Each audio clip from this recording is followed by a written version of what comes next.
Assalamualaikum dan salam Malaysia Madani. Rantau negara kita kini sedang dipengaruhi angin baratan berikutan terdapat satu ribut tropika Kalmegi di Vietnam pada ketika ini. Keadaan ini menyebabkan kelajuan angin di beberapa kawasan perairan di rantau negara ini dijangka boleh mencecah sehingga 60 km per jam. Oleh itu, Met Malaysia masih lagi mengekalkan amaran angin kencang dan laut bergelora kategori pertama dan kedua seperti yang telah ditandakan dengan warna kuning dan jingga.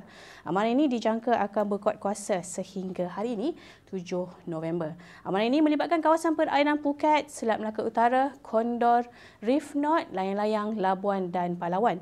Perlu diingatkan, ketinggian ombak pada ketika ini dijangka boleh melebihi 4.5 meter.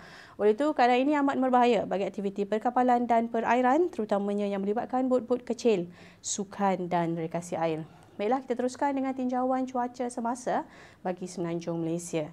Pada ketika ini, hujan dari petir dilihat sedang berlaku di beberapa kawasan iaitu di Negeri Perlis, Kedah, Perak, pedalaman negeri Kelantan, pedalaman negeri Pahang dan juga beberapa tempat di negeri Johor. Namun demikian, hujan di negeri Johor dijangka boleh beransur reda dalam sekejap masa lagi dan bagi negeri-negeri di utara Semenanjung ini, hujan di sini dijangka boleh berterusan sehingga ke tengah hari nanti. Manakala bagi Malaysia Timur pula, hujan dari petir dilihat sedang berlaku di beberapa tempat dan lebih tertumpu di utara Sarawak serta di hampir keseluruhan bahagian di pantai barat dan sandakan di Sabah. Namun demikian, hujan ini dijangka boleh berterusan sehingga ke tengah hari nanti.